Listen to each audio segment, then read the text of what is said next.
JB, first of all, I want to thank you for taking time out of your day to be here on the channel and talk to my viewers on your perspective on things that have gone on in this past year and a half from the viewpoint of a landlord. Thank you. The honor and privilege is all mine. Even as a landlord, how many properties do you own now? I have 11 properties. I rent rooms in the house I live in. So I house hack and have 3 tenants living here. If I understand correctly, you're also expecting a son? Yes, in November. Congratulations on that. And are you going to still be house hacking and having roommates after the baby's born? That is a good question. So the plan is that I'm not going to ask anyone to leave, but I won't be replacing people as they choose to leave. But everyone's welcome to stay. How does the wife feel about having other people live in the house after the baby's born? She loves it because we have good tenant, and I've been house hacking as long as I've known her. So it's just been something that we do. She's on board. And to my viewers that might not be familiar with the concept, house hacking is just when you have extra room or extra space in your house that you're not using. And so to help you cover your rent or your mortgage, you have other people live in that unused space to help make ends meet and maybe even have extra money left over for investing. I did want to ask a question about that though.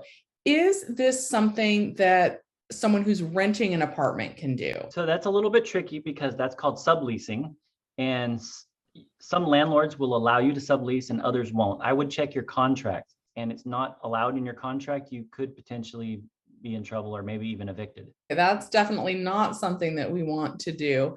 Let's say that the landlord would prefer to have you sublease or do some house hacking versus having you not be able to pay your rent or utilities. How deep should you go in this house hacking? Like, would you suggest that someone rent out their living room? It all depends on your personal comfort level. For me, yeah, I love house hacking. I think if there's one thing I've ever done that I can attribute to helping me to build some wealth, it's that. House hacking has just been an amazing tool for me anyway. But I know a lot of people aren't comfortable with like, what, I got to share a room with somebody.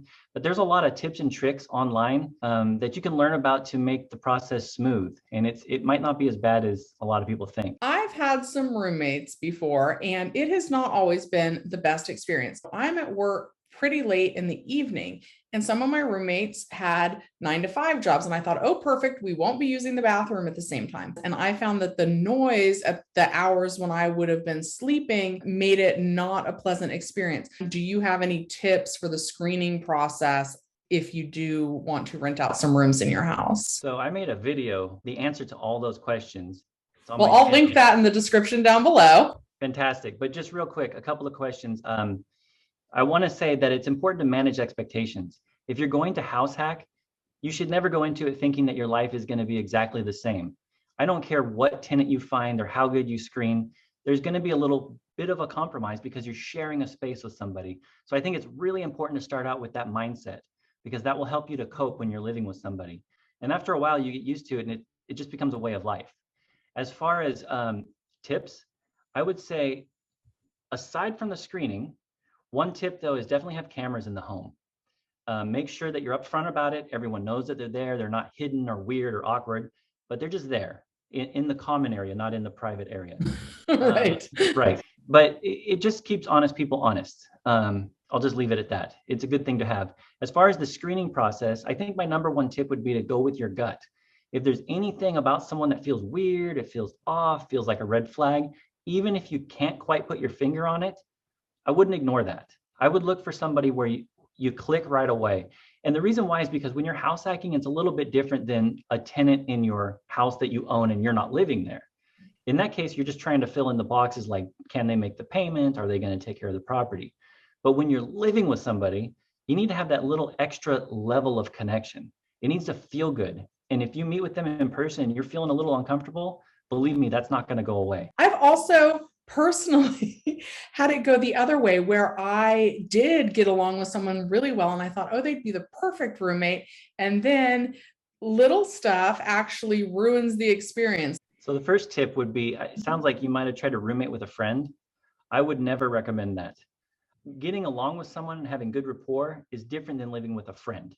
And I think that the only thing that could happen if you live with a friend is potentially something bad. And I never want that. I like to preserve my friendships. Even if someone's landlord does agree to let them sublet rooms in their house, would it be the renter's responsibility to set up the agreement with the person that they're going to be subletting to, or would that actually be the landlord's responsibility, or do you know? Well, first of all, I'm not a lawyer. Okay, So right. I would consult with a lawyer. And also the rules are different depending on what state or even what country you're in. But for the Okay. most part, if you are the landlord's tenant, you're the one that's going to be responsible for paying the rent. So if your subleasee doesn't pay the rent, I don't think the landlord's going to care all that much. They're still going to come to you for the full rent. So in that regard, that subleasee becomes your tenant. Beyond that, there's probably some levels of complication where if the landlord knows about the sublease tenant, everyone's a tenant of the landlord. But I don't really know how all that works, so I'm not going to jump into it. Fair point. I think for the remainder of this video, I'm gonna match your aesthetic here. Now, you mentioned you do YouTube, and that one of the reasons why you wear your sunglasses in the video is because of the bright lights that are in our faces as we film. Right. So it's not that you are a shady landlord. It is just, I was curious if you have any tips for people that are renting to get that rental deposit back at the end of their rental agreement. Yeah, I think what you need to do is just deliver the property back to the landlord in as close of a condition as the way you acquired it. Just make sure that you clean everything. If, I would say if there's anything broken, don't try to fix it yourself, because sometimes you might accidentally make it worse. Just tell the landlord what needs fixed, and you should get most of your deposit back. I think, at least for me anyway, I'm pretty flexible with normal wear and tear. If the carpet's a little dirty because it's older, I expect that. If the walls aren't quite as clean as they were, I'm okay with that. I seen a Meet Kevin video where he's going through and he's like scoping every little thing, like, oh, look at this little spot. And I'm thinking, oh my God, he's really strict. Not that there's anything wrong with that. Meet Kevin's a great guy, but I'm nowhere near that strict. I'll pretty much return the entire deposit unless something is severely wrong. I hear this is really common, at least here in Los Angeles. A lot of people have been in their properties 4, 5, 6, 10 years, and then they move and they know that the landlord is going to gut the entire place and renovate it. Is it reasonable to expect your entire security deposit back, even if the property's in pretty bad shape, if you know your landlord's going to gut it and renovate it? Some other landlords might disagree with this 100%, but I actually think so. If I have a property that I know I'm going to renovate from top to bottom, I've actually told tenants, you know what, make sure all your things are out, make sure all the garbage is out, because I don't want to spend any time cleaning that up. But other than that, don't waste your time. Don't shampoo the carpet. Just leave it be. I'm going to renovate all of that. Cool. So I think landlords should be upfront about that with their tenants and save the tenants a little bit of hassle. All right. Well, JV, I really appreciate you taking the time to do this with me here today. I hope my viewers were able to learn something from this. And as always, I hope that we've inspired them to either save money by house hacking, and definitely I think the big takeaway is to communicate with your landlord. All right. I think your audience should smash the like button. Oh, of course they should. Thank you for reminding me, and definitely check out JBay's channel. I will link that in the description down below. All right. Thank you.